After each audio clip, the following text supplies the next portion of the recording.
Good. Cool, cool. All right. Thanks, guys. All right, I'm going to get started here. So I'm going to talk about returns today and how to build a great returns experience for the new age shopper. I'll start with a little introduction, talk about Returnly a bit, and then we'll go into how we can build out a really great return experience. So who am I? I'm Will. I run our customer success team at Returnly. Prior to Returnly, I actually co-founded my own direct-to-consumer footwear brand. At Returnly, I work with a number of our larger merchants, brands I'm sure you all have heard of, Everlane, Third Love, etc.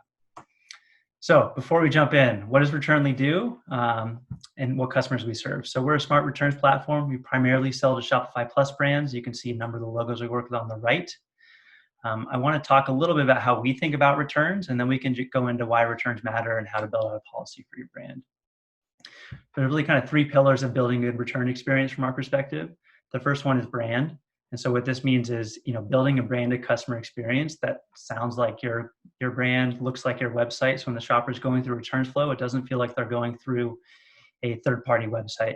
And this is really easy to set up, but is really important to building a good return experience and giving shoppers confidence to return with your store. The next part is automation. And so what this means is letting shoppers self-serve, right? Letting them make a return without having to contact your CS team, getting exchange, make a new order right within that process. And then the third part of a great returns experience really comes down to speed. And so what this means is, let shoppers buy instantly when they're making a return. Let them get the right item before they send back the wrong item. We can talk a little about how to enable this experience, but at a high level, this is how we think about creating a really good shopper experience through the returns flow. All right, why do returns matter? So we'll talk about some numbers here, but I think at a high level, we're all shoppers. We all had good returns experiences, bad returns experiences. What I think is really impactful about this 80% number is it actually shows that before shoppers even made a purchase, your returns policy matters. 80% of customers are going to look at that returns policy page and making sure that they can return the item if they don't like it. They can make an exchange. They're not going to be charged. And so it's really important to have that page sound like your brand and really be clear and easy to access and easy to understand for customers. The next part is when the shopper's actually made a return. A lot of times if a shopper makes a purchase, sends back an item, you give them the refund, you expect never to hear from that customer again. But the reality is if you have a good experience with a return, you're much more likely to retain that customer over time, and they're much more likely to buy from your store the next time. And so giving them a positive experience really has a great outcome on the brand and the relationship with that shopper. So what makes a bad returns experience? I'm sure everyone's aware of the different pain points and bad returns experiences they've had. But we've broken down into two main categories. One is delays. So what this means is, where's my refund? Where's my exchange item? Is taking too long. That involves talking to your customer service team and basically is not resolving the customer pain quickly. The next part is fees. I know as a shopper, I've oftentimes, paid for outbound shipping, paid for return shipping, sent the item back, and I basically given the brand the cost of shipping both ways and don't have anything in my hands at the end of the day. Obviously, there's an impact to margin for the brand, but the shopper experience side is really negatively impacted if we end up charging both ways and charging return fees. So why do we think about a positive returns experience? We really like this quote from Zappos because it kind of shows how we think about returns, not as a cost center, but really as a way to drive profitability and drive lifetime value with our shoppers. And so even a customer has a high return rate, over time, we would expect that customer to spend more with us if we're giving them a good experience. And so Zappos, obviously, well known for having a very flexible returns policy and a very friendly customer service center. But I think this is something all brands can adopt to a certain degree and really view returns not as that cost center, but as a way to drive loyalty with their shoppers. So now we will go into returner personas. And so, we define kind of different personas and how they interact with your store and your returns policy. So we don't need to go into each of the names and the different categories, but I think the high level here is trying to understand, how these shoppers interact with your store and what we can do to make each of these different personas really be, brand loyalists, be lifetime shoppers and really spend money at your store regardless of how they interact with your return policy. So we'll do a quick deep dive into loosely Loyalists. This is the shopper who may return a lot, but they're going to buy a lot from your store. And so, how do we get this sort of shopper? Because this is, the Zappos quote, right? This is somebody who's making a lot of returns, but over time is spending more at your store than most other shoppers.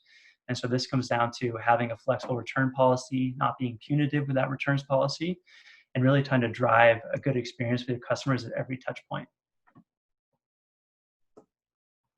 So these next two personas are really all about speed and clarity. And so what this means is, providing the ability of shoppers to go find a returns policy quickly, making sure that policy makes sense and is easy to understand, and letting them self-serve the experience. The idea of these personas is not to say, Nate the now returner is always going to be this returner. It's what we can do to deliver a great experience for Nate so that over time he becomes, a frequent buyer at your store and becomes a brand loyalist. So now we have Lou, the lazy returner, and Fatima, the fitting room returner.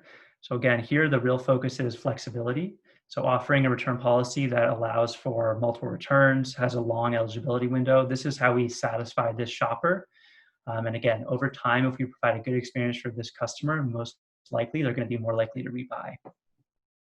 So the next page here is the sad story returns. So we can build a really great policy. We can have shoppers love the return policy, send items back quickly, give them exchanges quickly, but there's always going to be shoppers who abuse that policy. What we like to say is that, identify the threshold where you can no longer support the return policy you're offering.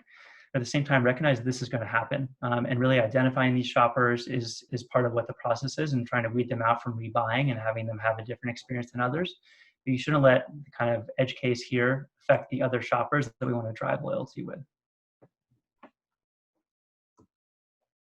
So we jumped in a little bit into how we think about returns, the different types of shoppers, how they interact with us. And so now we want to talk much more about how we actually build a really good experience.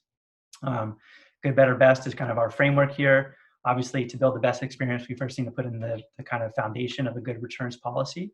And so we're going to go into a little bit of the details here of how we set up a returns experience for our customers and how you guys can do that as well. So this is my favorite one because you don't need any technology to set up a really good customer return policy. And this is something you could do, again, no software needs to be involved. You can go to your returns policy page, update the copy, and give customers more confidence to buy from you today. What this looks like is, setting up an eligibility window that's flexible, not charging shoppers, being super clear about where they're getting their refund when they do send their item back. One question we often get when we're talking to customers who are setting up a returns program is, how do I reduce the number of returns I'm offering?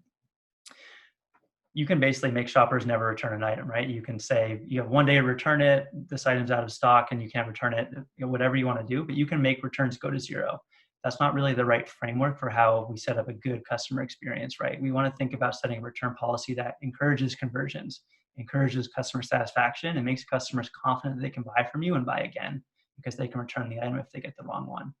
And so, having flexibility and maybe making that eligibility window a little longer than you would out of the bat is really what we recommend shop merchants do. And the idea here, again, is to view returns from the lens of, how do I increase customer satisfaction and lifetime value versus from the lens of, this is a cost that I'm trying to reduce. So the next part of a good returns policy is self-service. And so, 5 years ago, let's say, there was a kind of a norm that as a shopper, you may have to interact with customer service to make a return. Today, offering self-serve, I think, is kind of table stakes. And so what that means is you want shoppers, regardless of what time, what device they're on, where they are, to be able to get a return label and, create an exchange potentially.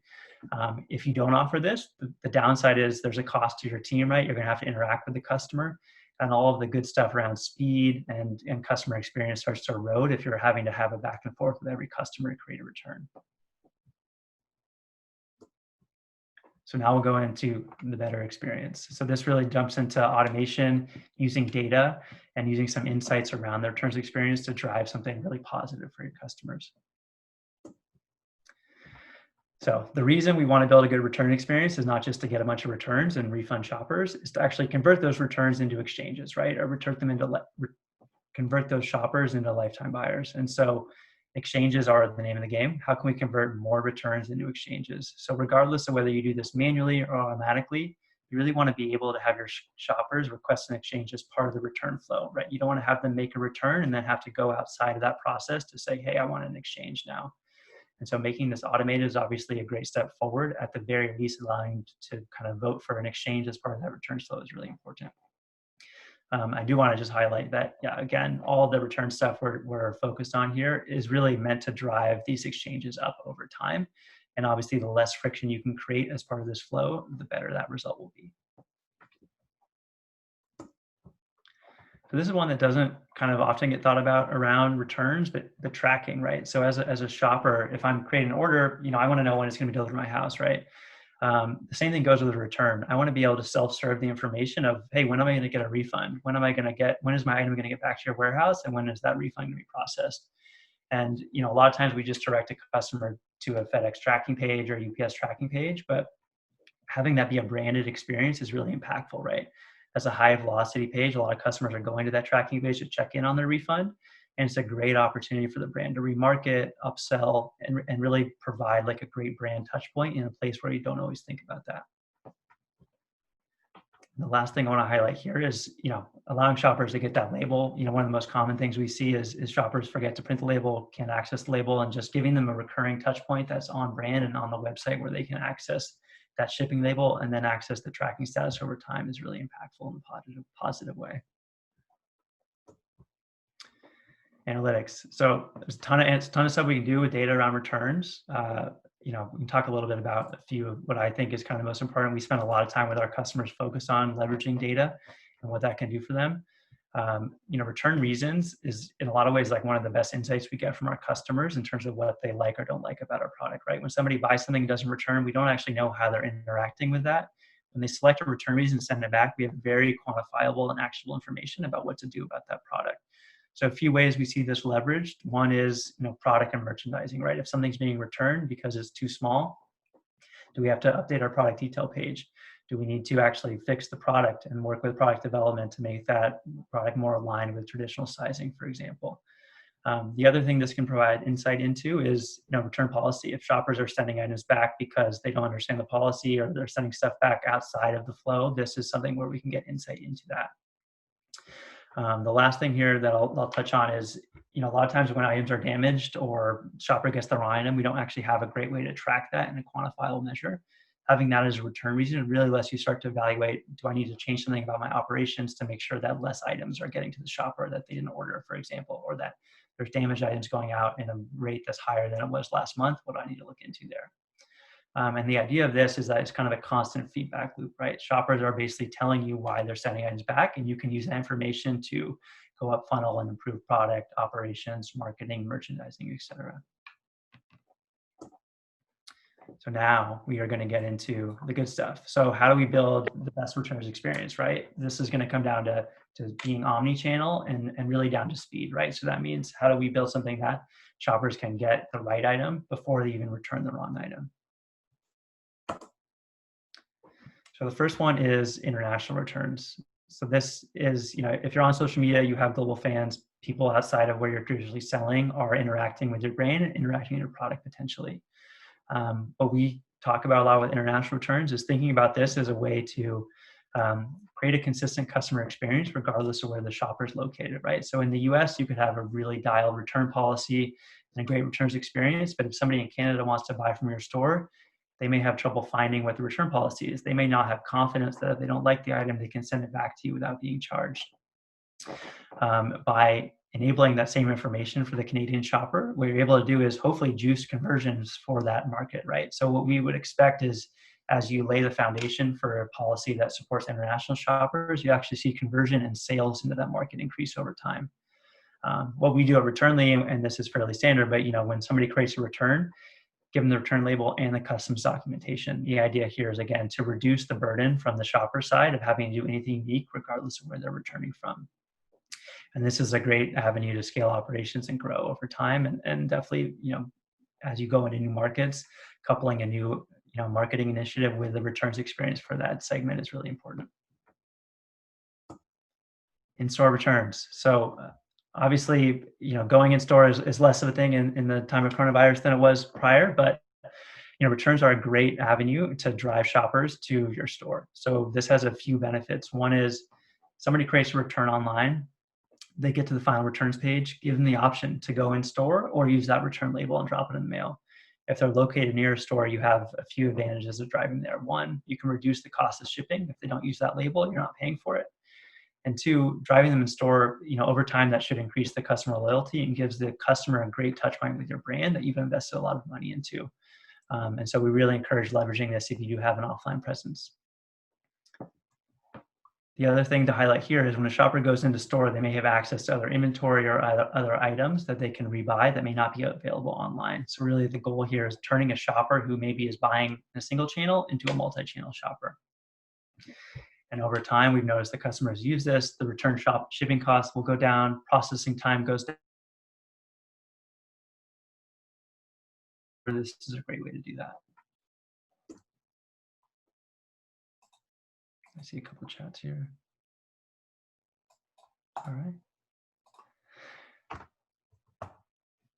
Sorry, let me go back. There we go. Okay, so this is actually a really cool thing that you can do returns. If you're selling something like skincare, makeup, an item that once it's returned really can't be restocked, a really great customer experience as opposed to saying, hey, here's your return label, send it back to us, and then you get it in your warehouse and don't really know what to do with the item. A really great customer experience is tell the shopper they can keep the item. They can give it to a friend. They don't have to return it. They're still going to get their refund and still are able to buy again or use that credit or create an exchange. Why do we do this? One, it can be really expensive to have lower cost items be sent back and forth that can't be resold. Two, again, it's a really great shopper experience. There's obviously some guardrails that need to be in place, which we offer at Returnly when we offer this experience of, limiting fraud, making sure you're evaluating shoppers as they go through this flow and not offering this experience to every shopper, but really making it something that your best shoppers have access to. And this is, again, super impactful in the makeup and wellness industry. And this, the last thing I'll highlight here, great impact on the environment, right? We're not sending items back and forth that aren't going to be resold, and we can reduce the kind of carbon footprint of a return. So kind of everything we went through there was, to be honest, something that you guys can implement with technology, without technology, a number of platforms can offer it. I'm going to jump quickly into something that's a little bit of Returnly special sauce, and this has to do with instant credit and speed. And so obviously when someone's returning, being able to have them get the exchange really quickly has a really positive impact on the shopper. And so with Returnly, what we do to facilitate this experience is when a shopper creates a return, we give them the credit right there, regardless of if they sent the item back yet. And so what that means is they can go rebuy on your site, anything across the entire site, and they don't have to send the item back immediately. And so what this means is they basically get the right item before they necessarily have to send back the wrong item. This does a few things. One, from the shopper experience, obviously, it feels great to be trusted, and it allows them to essentially or potentially try on an item without sending back the wrong one. From the Returnly side, what we're able to do is take on the product risk so that it's not a liability for the brand, and they can offer this great experience without being kind of cash out when they do offer that instant credit. Over time, what we noticed is, speed and letting shoppers get products quickly leads to a higher CSAT, reduces calls of where's my refund, and generally closes the loop on the shopper experience more quickly than if we kind of wait until the refund's processed to encourage the shopper to repurchase.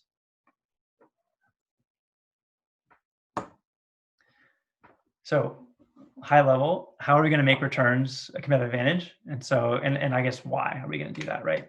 And so I think the key thing that I want to focus on is, returns not being a cost center is kind of the framework that we encourage our merchants to think about. How can we view returns as a way to deliver a great customer experience, build brand loyalty, and increase customer lifetime value, and ultimately increase revenue, right? And so we went into a lot of different avenues of how to do that. But I think at a high level, viewing returns as a way to drive better experience for customers as opposed to as a way to drive costs is kind of the first step in building a returns experience that shoppers are going to love over time. Key takeaways. So I think one of the key takeaways I would have, and this is, as we look at our Returnly data, and we reference this all the time with our customers, is people are going to look at returns policy. So first thing, make sure it's accessible on your site. Make sure it makes sense. Make sure it's clear about where the shopper's getting refunded and how, because you're going to increase conversions the more clear and straightforward that page is. And so I think investing time, resources, eventually money into building that out is really impactful. The next one I kind of just touched on, but a return experience drives revenue, increases loyalty, and helps with retention. Right? We went into the shopper personas. The purpose of doing that is really to think about what are the touch points we need to deliver to different customers to make them brand loyalists over time. And then the last point I'll hit on here is, even the best return policies are going to get abused. I think that doesn't mean that you should not be lenient or not encourage shoppers to have a flexible policy. It's about identifying the shoppers who do take advantage of it and then figuring out, how potentially to blacklist them for future orders or to kind of engage with them in a way that prevents them from creating returns. At a high level, your best shoppers are going to be your best returners. And so creating a policy that's focused on them versus focused on the bad actors is really the way to focus on growth and to make returns that can advantage over time. So with that, I'm open for questions or anything else, but that's my deck, and I hope you guys enjoyed talking about returns with me today. Will, that was awesome. I think you do have a couple of questions here. I'll read off the one that I think is in the chat here. Yep. So Tony Chen asks, international returns are usually prohibitively expensive. Any suggestions on how to do that better? So there's a few options. One is consolidation. So let's say you're selling, in Europe, you could potentially have a consolidator who your customer is sending back the return to Europe before it gets back to the US. This reduces the cost and reduces the cost for the shopper because they're not paying for a label to go all the way back to the US market. It also reduces the cost for the brand because they're shipping in bulk back to their warehouse. That's one option. If you're shipping from Canada, we generally recommend Canada Post has great rates, and that's kind of, an avenue if you're doing something closer to the US. But I would say consolidation at kind of scale is the way to go in terms of reducing costs for return labels internationally. That's great. And I think you have one more from our very own Kirk over at Heat Transfer Warehouse. What about a product that once it's open, we're not able to resell due to manufacturer labels that says not to use, its seal on the bag is broken? Yeah, so part of this is obviously the cost of having returns. There's a few options when you get an item back that's not resellable. One is, you can not refund the shopper, and if they kind of didn't follow the policy, that's definitely an option. The other is to resolve the shopper experience and kind of take the loss on that product. This is where stuff like instant credit and being able to encourage shoppers to rebuy quickly can kind of reduce the pain of an item coming back damaged because they've actually purchased something additional at your store. This is something where if over time everything is open before it's sent back, this is where like returnless returns could be impactful. You're able to offer a great shopper experience. Your team doesn't have to go in, open the box, say, okay, it's damaged again, we can't resell it. You can say, hey, for these items that are under $25, we're going to let shoppers keep it, and they're not going to have to send it back to us. We're not going to incur that cost, and we're still going to offer a great returns experience.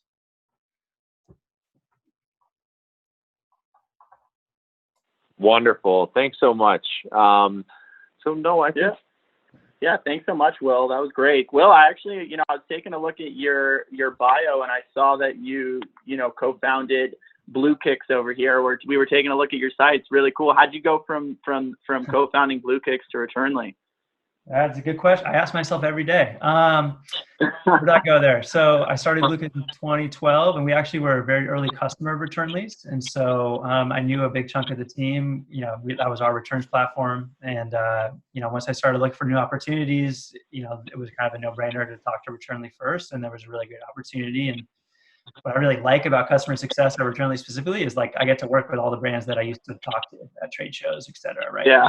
It's like really fun to be on the other side of the table, but still talking to the same people that were doing what I was doing previously. That's awesome. Good stuff. Well, thanks so much, Will.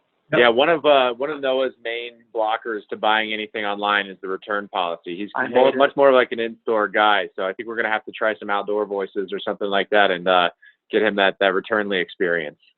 Yeah, that's the way to go. In-store is tough with coronavirus. I'm not sure. In-store is tough right now. I know. I'm kind of getting forced into it, but it's all good. Awesome. Will, thank you so much for your time. That was an awesome segment. Yeah. So really, really appreciate it.